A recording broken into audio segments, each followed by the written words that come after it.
Hey there, everybody. It's Cameron Morsey coming to you again live from sunny for the moment, Las Vegas, for another live Q&A session on leadership and management. Thrilled to have you here. It's been a tough week. I've been nose to the grindstone working on stuff, and these are just great little sessions to kind of add some energy to my day. So I'm thrilled that you guys are joining me, and it's great to have you here. I like to start off these sessions with a couple of questions I didn't get a chance to get to in my last live session. The first one is in regards to employees with disabilities and making sure that the employee doesn't use the disability to get out of work. And it's a regular practice, you know, that these sort of situations come up in leadership and in work, and there should be clear accommodations that you need to make with HR. If you have an HR department, definitely get them involved in it as to what accommodations that you need to make in regards to the disability. It's fine. Some of my best employees have been on FMLA plans or disability plans that required me to make accommodations, and they've stepped up and they were absolutely fantastic. So this shouldn't preclude the person from exceeding the expectations, meeting the expectations. You just have to be clear on what exactly that is. Charles, it's good to see you here today. So make sure that you're clear on what those accommodations are, and then check those against the expectations that you have for everybody else. Somebody who is in a wheelchair shouldn't have a problem in a call center environment meeting the call quantity goals or the call time goals. Maybe they do get a little bit of extra time as far as going to lunch or any of the breaks that they need to take place because it's more difficult to navigate. So there may be an accommodation there. But just get crystal clear on it, make the accommodations that seem reasonable, and then make sure they're clear on those expectations. Hey Charlene, good to see you here again. Make sure they're clear on those expectations. Employees with disabilities are very much a reality. It's very much something you're going to have to deal with, but just make sure that you know what the accommodations are. You make sure that they know what the accommodations are and what the expectations are in place. A lot of times where organizations fail is they don't actually have expectations of what each employee is supposed to do. They're not holding all of the employees to those expectations, and so that becomes that gray area where somebody with disabilities could, if they so chose, take advantage of the situation. Matt, good to see you here as well. I'm so glad you're able to put these into use. This knowledge does no good unless you put it into use. All of us know how to lose weight and get in shape. Not all of us actually execute on that. So it's good to see people putting it to good use. I have one more kind of fun question to answer from last time, but I'm looking for questions this time. If you're just joining us, go ahead, pop down in the comment section. Let us know where you're chiming in from. It's great to know that these leadership struggles are universal. It doesn't matter whether you're in Zimbabwe, Australia, Great Britain, or the U.S. If you're dealing with people, you're going to be dealing with some of these common struggles. So let us know where you're from, and then let us know where your questions are, and I'll go ahead and answer those. The kind of fun one that I wanted to handle from last week was how do you recover from a typo in your thank you email after an interview? Part of it is that you don't. I mean, that's a situation where most people will not look past that, and that's a deal breaker. So what you can do is definitely follow up with an email and point out the typo, and then try to spin it into something positive. You don't want to sound too cheesy with it, but hey, sometimes your biggest mistakes are your greatest opportunities for creating a relationship with somebody. You can call something out like that. But it's entirely likely that may be a deal breaker for you. Lesson learned. That's what you can do with it, is use that as a lesson. I will share with everybody out there who has responsibility over hiring, don't necessarily make those sort of typos a deal breaker in your hiring process. One of the best hires that I ever had actually misspelled her email address on her resume. And, of course, I was able to contact her through the phone, but she turned out to be a great hire. I brought her in for an interview, and I really liked what I saw. Obviously, there was an attention to detail thing that we needed to address there. But cast that wide net. Everybody makes mistakes. You made a typo in an email that you sent out to somebody important at some point, and this person did as well. So exercise a pound of forgiveness on that one as well. First question comes in from Mar, and that is, as a new team supervisor, what tips can you give me for successfully starting to know that I am new also in the company? So Mar, the first thing that you want to do, so all new leaders that are out there, and this goes for people who are experienced leaders who come into new organizations, the three things that you want to focus on are listening, prioritizing, and delegating. So the first and foremost thing, and especially, Mar, if you're in a brand new company, is to listen. You want to listen to your boss to get clear on what the vision of the organization is and what their expectations are for you. You want to listen to your peers to know what common struggles are. And then you want to listen to your employees, perhaps most of all, to let you know what problems exist, what opportunities exist, and how you can help them do better at their job. That's the real key, Mar, for anybody coming into a new position, is to listen first and foremost to what's going on. It does no good to take that experience that you have, bring it forward into the organization if you're not applying it in the right way, and the only way you do that is by gathering information.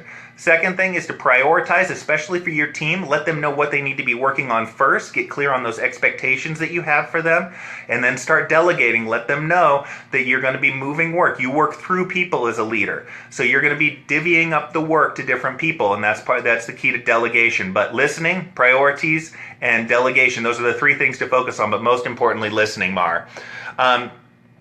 Renee asked the question, what recommendations do you have for fostering communication with a hot and cold communicating leader? Well, you've already kind of identified part of it, Renee, and that is getting a feel for their particular mood swings. Now, picking your moments is key to dealing with any leader. If they're running off to a meeting, that's a horrible time to try to present your great idea to them. So picking your moments is certainly the first part of that. And then the other thing that I like to look at is a little bit of background as far as communication and fostering that communication, is do a little bit of a deep dive, Renee, into what it is that's important to the particular leader. What does their boss hound them about? What are their personal goals as far as career success is concerned? What are the metrics that they're held accountable to? Make sure that you're talking their language. And their language is what's important to them. That goes for everybody, whether you're talking to an employee, peer, or a boss. They really are most in tune to what's important to them. So get clear on what's important to them. And then also just try to get to the point. When they're cold, when they don't want to talk, then you want to get to the point. All right, let them know immediately what's in it for them as far as the conversation is concerned, and they might open up a little bit more. The time to chit chat and talk more broadly is when they're more hot, when they're more interested in communicating. But those would be my tips in regards to that, Renee. But great question, and it's great that you've actually kind of noticed that hot and coldness, because so many people miss that in others. Hey, Christopher, good to see you guys from South Africa. I know it's late over there. Next one is from Abed, and that is, how do you deal with an overambitious worker who is ever looking for something bigger and greener? Abed, that's great that you have that person. It's great to have those. I know it's obnoxious at certain times, but it's great to have that person that's ambitious. So first and foremost, I want to make sure that you're phrasing this in a positive light. All right, this is a good problem to have. Now, what you want to do with that person is obviously you want to encourage them to develop. Before you ever get a promotion, before you ever move up in an organization, you develop the skills to be successful in that next position. So what you want to focus on them on is you want to focus them on their development. So giving them projects, giving them things off of your plate that can give them more experience. This is a great opportunity for you to delegate to somebody who's motivated to take what you're looking to delegate to them. But get clear on that development plan, and then have that heart-to-heart conversation. I know that, in the past I've dealt with, say, recent college graduates who are frustrated because there isn't a path for them to be a vice president in 6 years. And a lot of people have that. A lot of people never grow out of that. They need to understand that to move up in the organization, there's certain time parameters that are likely going to take place. Might not, there might be an opportunity that pops up, but, look at a year and a half, 2 years, whatever it is. Look at who has been promoted out of that position in the past and look what sort of experience they had, because you want to get clear on those perceptions for them. All right, so get clear on those perceptions and work on development, not the promotion, getting the experience for those positions. So ask them what they want to move up to, ask them what areas they are interested in, and then work on a plan for getting them the experience to be successful in that next step up. It's tough to rein somebody in, but you also don't want to kill that motivation that they have to do well, Abed. But have those heart-to-heart and those realistic conversations and back that up. Say, hey, nobody's moved out of this department into a supervisor role without at least a year and a half experience. You've got a year, so at the bare minimum it's 6 months. So, just have those real conversations and get them, in on some of the thinking that you have and the thought processes that you have. Abir asked a question: how can we manage under an overload of work in case I cannot say no? So in those cases, and everybody deals with too much work, whether there's pressure to get it all done right now or just that to-do list that is never ending. There is always too much work to do or always work to do. And if you think about it, if you cleared everything off of your to-do list, if you got everything done, you'd naturally probably fill it with 5 more things to do, and your boss would probably fill it with 5 more, just the nice to have things that aren't particularly critical. So everybody's dealing with that time crunch, and the way out of that time crunch is priorities. You might not be in a position to say no. You might not be in a position to, not get something done. Your boss might be telling you, no, it all needs to be done now, it all needs to be done today. But what you can do still is you can still prioritize what gets done first. A lot of times what happens, especially with a boss who's over you asking for everything, is they actually still need to process what it is that you provide. So if you provide the most important thing that they're worried about, they can get to working on it, and that takes some of that pressure off. Unfortunately, very few bosses are really great at prioritizing, so you may still get that I need everything, but make sure you're handling the first things first. That's above and that really takes care of everything. And be sure that you're separating the urgent from the important too. Not everything that's urgent is actually important. All right, that's a new concept for a lot of you out there. A lot of those things that are urgent aren't actually terribly important. So make sure you're working on the important things and that you are saying no to what you can say no to, Abir. Good luck. That's a tough spot, but it's a common spot for most of us to be found in at some point. Kimberly asked a question. Honors student in business, love it. Unfortunately, recently left my full-time job due to poor management and lack of employee engagement. Both are so important, and I feel without this, I could not continue further. I don't necessarily see a question there, Kimberly, but I'm sorry that you found yourself in that situation. I like to phrase this, and in my upcoming book, I actually phrase it in the preface that there's an epidemic of poor leadership out there, and a lot of it is just simply that leaders weren't trained to be good leaders. They mess up on very obvious things, and I'm sure there's a lot of things that you hear about in my videos or these live sessions where you just kind of go, duh, of course that's the way it's supposed to work, but we don't think about it because we're very, very busy. But Kimberly, you shouldn't be in a situation or in a company that isn't meeting your needs from that standpoint. But with that being said, you are not always going to agree with and like your boss or the situation that you find yourself in. The question you need to ask is it developing me as far as a career is concerned, and do I have the possibility of moving forward? If it's not developing you and you don't have a position to move forward, then yes, absolutely look to leave the organization. But this is a lesson for you and for everybody else that's out there as job seekers, that you need to ask these questions in the interview process before you accept the job. Ask them, what sort of employee engagement, projects do they have right now? Initiatives do they have right now? Ask about certain things that they do. When was the last time that their birthdays were recognized? Or, what was the last contest that you ran? Or is there some sort of committee related to just fun and holidays and that sort of thing? Or, I'm talking about kind of the more frivolous things. But get to that question of engagement and how exactly it is that they manage. A lot of this is, I put on the workers' fault too, that they didn't match the culture of the organization with what their culture is and what they want to work with. It's good for employers to match culture as far as their hires are concerned, and it's good for those that are looking for jobs to make sure that they're a match for the culture that they're getting into, because otherwise, down the road, 6 months, a year, 2 years, you're going to end up wanting to leave because it doesn't match what you're doing. So culture fit is extraordinarily important, Kimberly. Realize also that your development, especially just out of school, is very, very important as well. So if you're learning, that's a big benefit as far as the organization is concerned. It now doesn't mean that you can't look for another job or another organization that matches things, but it's good to stay in that job and continue to get the experience while you're looking. Tamara asked the question, how can I manage the stress? And Tamara, this It varies wildly from individual to individual how they do it. A couple of things that I like to focus on for people is you have to take your breaks. First and foremost, you have to take your breaks. Whether that is a 10-minute break in the morning, in the afternoon, and then a lunch break, you have to be able to take those breaks because your body and your mind needs to kind of decompress from what's going on. That is time that you make up for in how productive you are when you come back from that break. So first and foremost, make sure that you are not grinding yourself down. Another thing that I like to do from a stress standpoint is actually have that to-do list and prioritize it and tackle items and cross them off.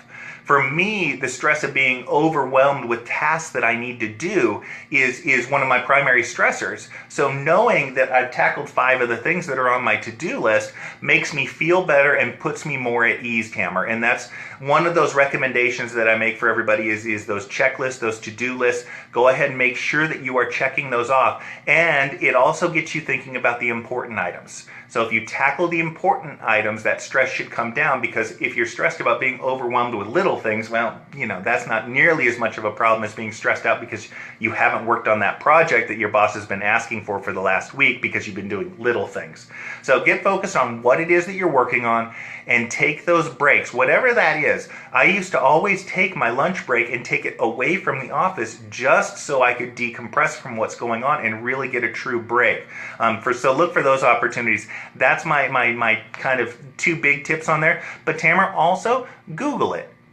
Stress relief tips, and you'll see something on there that resonates with you. A lot of people, it's music. They like working to music. It's never been anything that does it for me, but those are those things that kind of de-stress them a little bit, tackling things in the morning, setting up your day afterwards. But take a look at that, do a little bit more research into it, and you'll find something that resonates really well with you. But take your breaks. I'm sure that's going to be on every single list.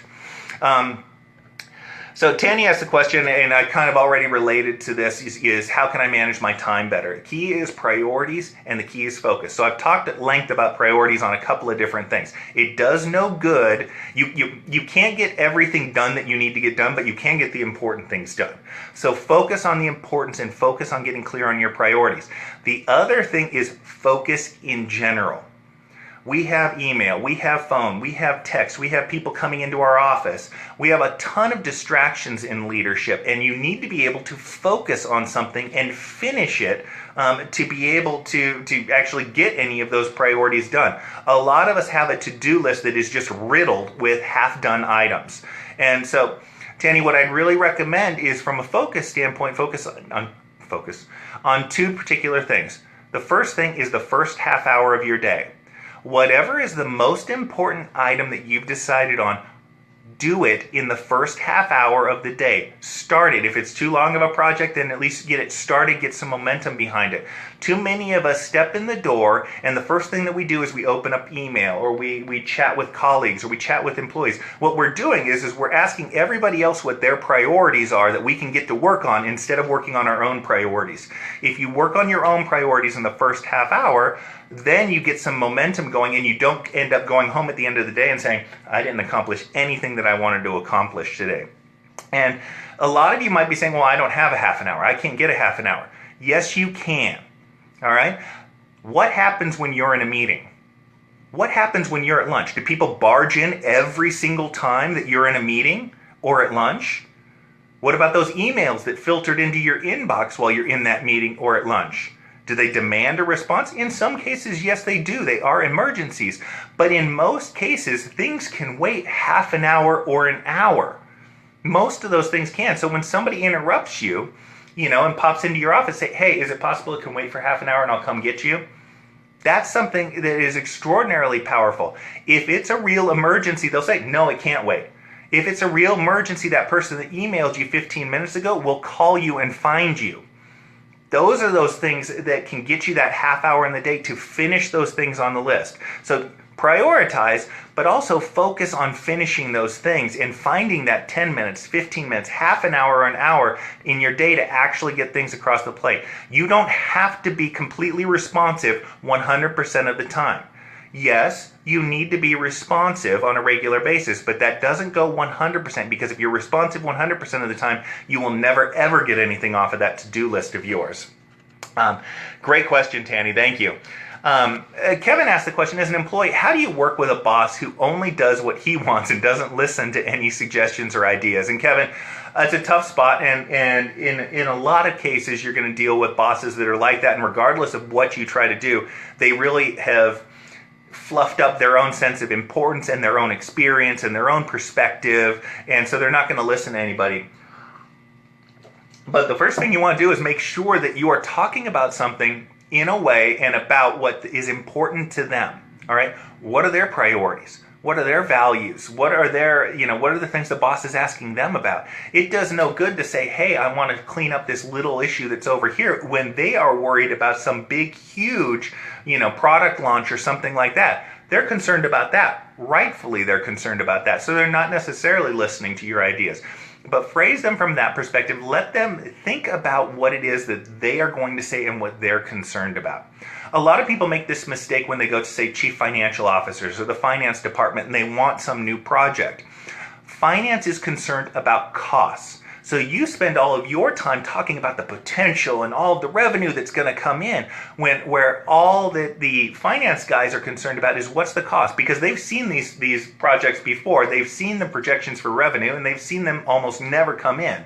So their concern is from a risk standpoint. Get clear on how you're phrasing your argument to your leader, and they will listen a little bit better, and you'll have a better chance of getting that across. But think about it from their perspective, what they want to hear, what they need to hear to be able to listen to you and take action on it. So that's the real key on that, Kevin. Magdi asked the question, what will you do for some team members, which they are working very hard but need every hour to observe them while otherwise they will not be those employees that you need to constantly keep an eye on, otherwise they're not going to do the work that you need them to do. And Magdi, you have to set up accountability. So get clear on those expectations. It may not be that you have, if you have metrics that cover performance, then great. Then rely on those metrics and those expectations of those metrics, but get clear on those expectations, and then follow it up by calling it out when they're not meeting those expectations. So if they have metrics and they're not meeting those expectations, then call them in and come up with a plan together. Too many times leaders say, hey, you know what, I needed you to ship 60 items and you only shipped 50, you need to fix it. That's not leadership. Leadership is working with the person to come up with a plan so they can move it from 50 to 60. So work with them on the plan. Now, in the case of those where you don't have metrics, then all you can do is you can call it out. Hey, Cameron, I need you to be out on the sales floor, not in the back office over here. That's where the sales take place. I need you out there to be able to greet customers. Give them the why behind why you need them, but call it out. And lastly, what you have to do is holding them accountable means some sort of discipline to them. We've seen it, if you've been in leadership very long, and I've seen it many times, where unfortunately you needed that negative reinforcement before people took the situation and the expectation seriously. So if it means you bring them in and you give them a write-up, if it means you take it to a suspension, my famous example that I use all the time here is that in regards to a spa reservation at one of my employers, we took spa reservations, room reservations, that sort of thing. We needed this one particular disclaimer, and everybody said you can't do it, all of that, and we said no, we've got checklists, we can do this, you can do it. It took one of my best employees being suspended for a day for everybody to take it seriously, and all of a sudden, miraculously, nobody had a problem with it after that point. Once you actually held firm on something, they know you're serious, then sometimes it takes that. But try to work with them first and foremost, get clear on expectations, work with them, and then if need be, discipline them. That's the way to move through it. Phil asked the question, how do you keep your team constantly focused without micromanaging them? Focus on the deadlines and what you want to accomplish. Another quote by Patton, I'm going to mess it up here a little bit, and it's basically, don't tell somebody how to do something, tell them what you want done, and they'll surprise you with their ingenuity. So Phil, focus on the end result. So yes, I want you to do such and such project. I need it by 5 o'clock.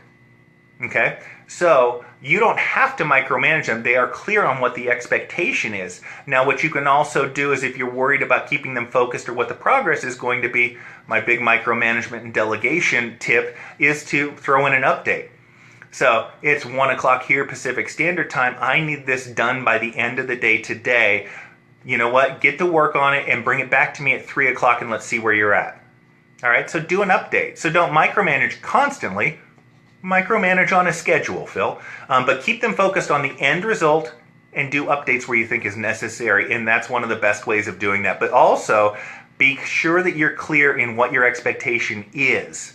All right, make sure that you've given them the tools to succeed. It does no good, again, to tell somebody, hey, I need you to go do this, and not give them any resources or any background or any instruction on how to do it. So, my 2 cents on that, Phil. Nicholas asked the question, I have a long-term supervisor who seems disengaged from a sector of her operation. She has over-delegated a major facet of her operation and appears almost fearful of the team she has delegated to, and is more concerned about how she appears to her team than actually functioning as a supervisor. Can you give me some tips on how to correct this and move forward in a positive direction? And so, Nicholas, I would pull this particular supervisor in, and I would set an expectation. Hey, I notice you've delegated, a lot of this work. Phrase it as positively as you can, but you're going to dive into the situation just a little bit to coach them. And as I notice you've delegated really well in this particular area, but I also need this and this and this to happen. So I need us to be hitting these metrics, and I need these people to be, coached and disciplined in a certain way. It might be that she's just letting them run rampant, and you can say, hey, they can't be away from their desk. It does no good for the other departments to see that sort of behavior, but get specific on what you want to see, and then work with her on a plan to actually have her re-engage with that team. What are the struggles that you have? I know you've delegated a ton of the stuff there. Do you need to come back up to speed on something? Because we can identify somebody to bring you up to speed on something. But work the plan with her to get her re-engaged. She might not like what it is that particular team does. I mean, just from a general perspective, maybe they produce videos. And she doesn't like video editing or anything like that, so she's not interested in it. Or she doesn't like the individuals, probably more likely it's more of a personality difference thing. But find a way to re-engage her, but just keep working on that. But get clear on what you're seeing, get clear on what you want to see, and try to phrase it a little positively. Take the good, the silver lining to that is she's clearly good at delegating, and then move forward from there. But that'd be my thoughts on that. That's a problem that you can hopefully spin around into a good problem as far as the delegation aspect of things, but I totally get needing to corral one supervisor who's letting your team run wild. What does it need to do freelance service? How can I make the best of it? That I'm not a freelancer. I'm not, engaged in that particular space, but I know there are a number of places out there, number of websites that offer freelancers. And what I would really say is check out as many of them as you can, and see which ones you get traction with and go from there. But spread a wide net with that. There's a whole bunch of opportunities out there for freelancers right now. People that want to work from home, a lot of them just leave their regular day jobs and actually just freelance from home for the same pay, and don't have to go into the work every day. But cast a wide net. That's my thought on that. Sam asked the question, is it necessary to believe in your business when your expenses and salaries to workers are more than your income, even when you are putting in all of your effort? I'm going to read that kind of one more time to myself here, Sam. To workers are more than your income, even when you are putting in all of your effort. So, Sam, no, I mean, that's kind of the crux of business. If your expenses are greater than your revenue, well, then you don't really have a business. We call that in sole proprietors, that's a hobby, not a business. The question for you is, what is your prospects to move outward? So I'll go ahead and broaden this out to everybody. So you're in an organization that's losing money. Lots of us find ourselves in businesses that are losing money. And the question is do I jump ship now? Or do I stick it out? And the question is what are the prospects moving forward? Are you innovating? Are you releasing new products? Are you changing things? Are you doing stuff that is likely to improve the revenue so that it exceeds the expenses? It does no good to work hard if you're not working smart. It also does no good to work smart if you're not working hard. But What putting in all the effort is great, but look at where you're putting that effort and look at the likelihood that that effort is going to turn around your prospects. At the point you don't think that that effort is going to turn around your prospects, well, then that's where you need to hit the exit door, Sama. Nancy asked the question. She's a sales manager for a team of about 50. My 2 assistant managers can't seem to get along. How do I manage that? Nancy, when we talk about personal disagreements,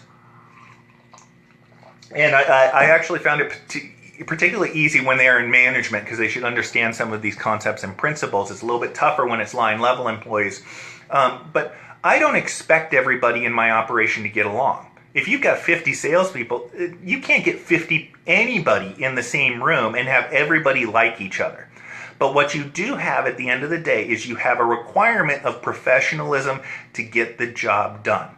I don't need for the 2 assistant managers that you have to go out to lunch every day together and hang out on weekends, that sort of thing.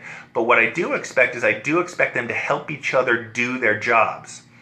All right, and that's what I would be clear on. So bring 2 people in. That's what I always recommend when we have these interpersonal conflicts, and really open it up.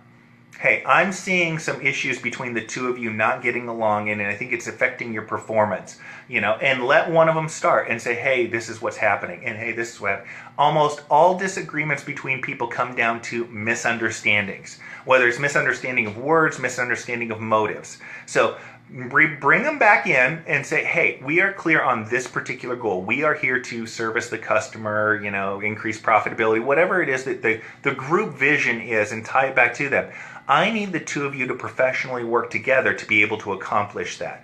Now, in the case of Sam, you voiced this concern, and Roger voiced this particular concern. And here's where I think the 2 of you were coming from. You were coming from the right places. Most of the time, people are coming from the right places. They just can't verbalize it well, or they can't act to match that. So what I'm hearing is you didn't expect or didn't want to provide that particular feedback, or you didn't want that to be the intention of what you were doing. So clear up the misunderstanding, refocus them on the goal that's going on, but tackle it right away. If they're in leadership, if they're in management, they should understand this principle that you should be speaking the same language to them, so you should get their point across. But have that tough conversation, Nancy, with them. What do you do when Kimberly asked the question, what do you do when your manager is oblivious to there being a problem? Come up with specific examples. So I'm trusting that you've brought this up and the manager just doesn't particularly see it as a problem, but bring in specifics. And oftentimes you bring in specifics and then you bring somebody else in who's seen the same specifics. So at that point, there are specific things that are going wrong, specific things related to the problem that they can't get away from.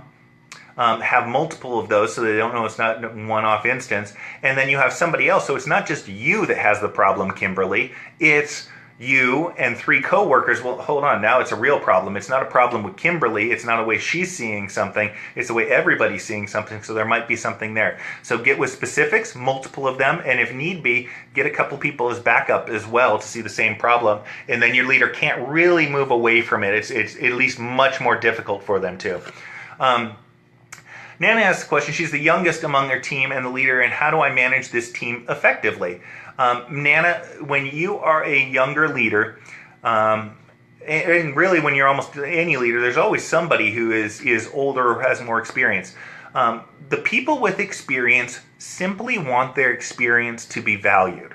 So Nana, don't be afraid to ask them what they think of a particular situation, what they think they would do in a particular situation. Open up that conversation. You've got people with a huge amount of experience. That's a resource for you as a leader to make better decisions.